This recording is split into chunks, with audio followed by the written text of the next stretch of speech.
Yeah, look, if Teofimo Lopez, he get out of line and he want to run in there that fire and he get his behind caught, just like Norman Jr. got his behind caught, talking about, oh, he can't punch. Oh, he can find himself picking himself off of the canvas too. Yeah, talking about Shakur can't punch. I don't see many guys just running in there on Shakur. But anyways, look, y'all already know what it is. Tim Bradley said that he feels like Shakur Stevenson can hurt you.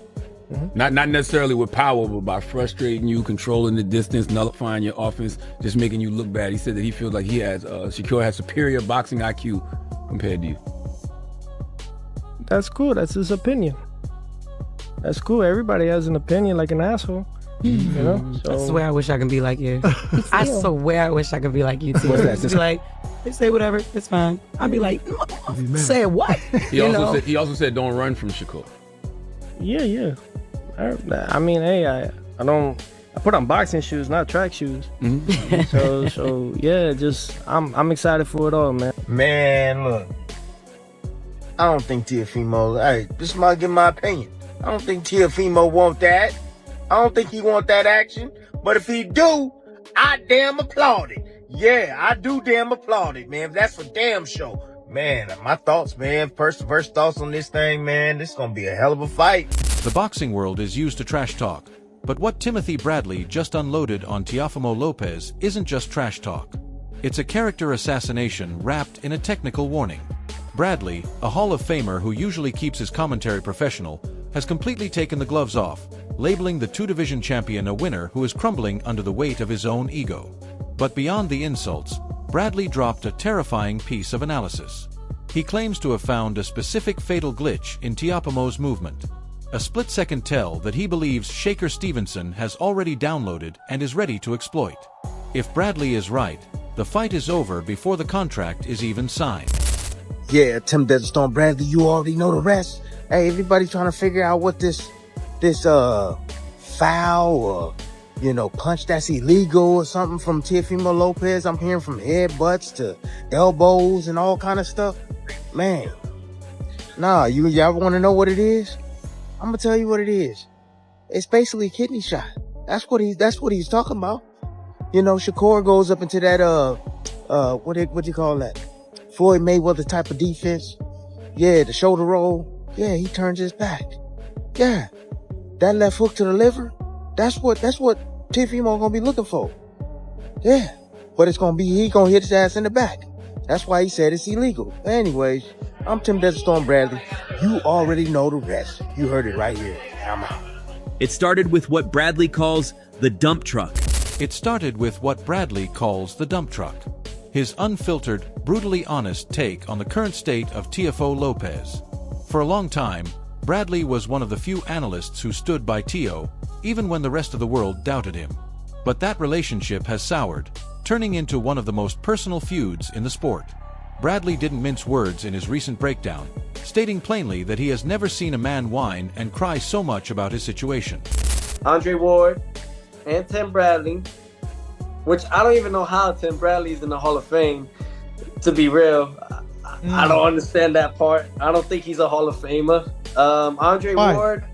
Andre Ward could be what it is. All right, he finished undefeated, and he faced some tough, calibrated fighters. I don't think Bradley is a Hall of Famer. There's other guys, other fighters that definitely outdid his career and his resume. Bradley, I believe, was a two-weight world champion. Won the title. Yeah. I think he won the title in England. Beat Juan Manuel Marquez, who's a Hall of Famer. A lot of people would be like, "Hey, no, he did a lot to be in the Hall of Fame." Maybe one guy, Juan Manuel Marquez. Okay, but Pacquiao beat him. Ain't no way he beat Pacquiao. This isn't just about a bad mood or a rough training camp. Bradley is pointing to a pattern of behavior that suggests Lopez is spiraling. After one of the biggest wins of his career against Josh Taylor, a fight that should have been a victory lap, Teofimo immediately pivoted to negativity. Instead of celebrating his two-division championship status, he declared he was retired. He threw his belts in the air, not in triumph, but in frustration, claiming he wasn't getting paid his worth. To Bradley, this wasn't a negotiating tactic. It was a public meltdown. The core of Bradley's frustration comes from what he sees as a disconnect from reality. Lopez reportedly walked away with a payday of over $2 million for the Taylor fight. Yet, he went to the press claiming he only took home $1 million. Retirement, man. I'm kind of tired. Nah, I'm not getting paid enough. $1 million? Get the fuck out of here. Yeah, man. I need to take a break. I'm tired of everybody bullying me. I'm young. I'm a kid too at heart. And yeah, I think y'all need to go after the Devin Haney's, Shakurs, and Tyson Furies and all that. Bradley called this behavior shameful, pointing out that if a fighter of that magnitude is truly only seeing half his purse, the problem isn't the promoter, it's the management. Bradley sees this financial complaining as a symptom of a deeper issue, a desperate need for attention. He describes watching Lopez navigate the business of boxing as ridiculous to watch. In Bradley's eyes, a champion should carry themselves with a certain stoicism, handling business behind closed doors. But Teofimo's approach, airing dirty laundry, complaining about other fighters, and threatening fake retirements, signals to Bradley that the takeover king is actually looking for a way out. It raises the uncomfortable question: is Teofimo Lopez actually looking for a fight with Shakur Stevenson, or is he looking for a reason to avoid it? The doubt. I think it's just the doubt, man. I think, like, every time he steps foot in that ring, the trauma that he has suffered with the Kambosos loss, you know, he's still dealing with that. I mean, you got to understand, this is the second fight back since that. He's in a new weight class. There's a lot of pressure on him.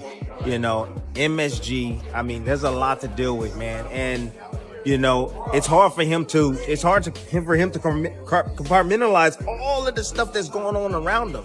You know, new deals here, that, Budweiser, all this stuff going on around him. You know, but for me, when I see him, the most happiest he is when he's inside that ring. So I would say get more active. Like, I understand you want to go fly to the top, you know, because you were there and you beat Lomachenko and all of that. This is a new weight class, dog. You got to get yourself acclimated to this weight class. There's killers in this weight class, as you saw. I mean, Regis Prograis, I mean, damn, what he did to Cepeda, and Cepeda is not no slouch, bro. And you heard Regis after the fight say, man, hey, he's a bad boy. He is. He made me work. But you get in there with Regis Prograis, bro. Come on. Come on now. Eat dog food. Dog food. Who your favorite? To understand why a young, talented champion would act this way, Bradley peels back the layers of Lopez's personal life. This is where the analysis shifts from critical to almost tragic. Bradley suggests that the pressure of being the breadwinner for his entire family since he was a teenager is finally taking its toll. The streets talk, and the boxing community is small. Rumors of divorce, family splits, and the immense burden of supporting a household have painted a picture of a young man on the edge. Bradley notes that when you have that type of heavyweight pressure on your shoulders, every fight stops being a sport and starts feeling like a survival mission. You get sick and tired of the pressure. You get tired of having to deliver every single time just to keep the lights on for everyone else. Bradley believes this emotional fatigue is what led to the premature retirement announcement. It wasn't about the sport. It was about the exhaustion of the hustle. But while Bradley has sympathy for the man, he has zero patience for the fighter's behavior, warning that bringing that kind of emotional baggage into the ring against a shark like Shakur Stevenson is a recipe for disaster. The punch that I'm worried about for Shakur getting hit with the most from Teo, and he's devastating with this punch, is the left hook. Okay? The left hook. Prime example, straight line fighters, 50-50 fighters, in and out. Shakur can move laterally too. He can, and he will. But most of his work is in and out, in and out. But I can recall being early in my career, and one of the things that I was taught was that, one, don't pull straight up and go back. Cardinal sin. Pulling straight up on the line and leaning back, right? I was taught not to do that because we've seen fighters talented fighters get knocked out cold by veterans with left hooks that appear in the frame as they're leaning back, it leaves the frame and comes right back into play. So, with that being said, man, that's a tip for Tio and his fans. This is where the conversation shifts from drama to the cold, hard mechanics of fighting. Bradley admits that physically, Teofimo Lopez is a freak of nature. He compares his twitchy, explosive muscle fibers to the legendary Roy Jones Jr., a fighter who could end a match with speed that the human eye could barely register. Lopez has that same gift. He can explode from a standstill and land a knockout blow before his opponent can blink. But Bradley noticed something else, a glitch.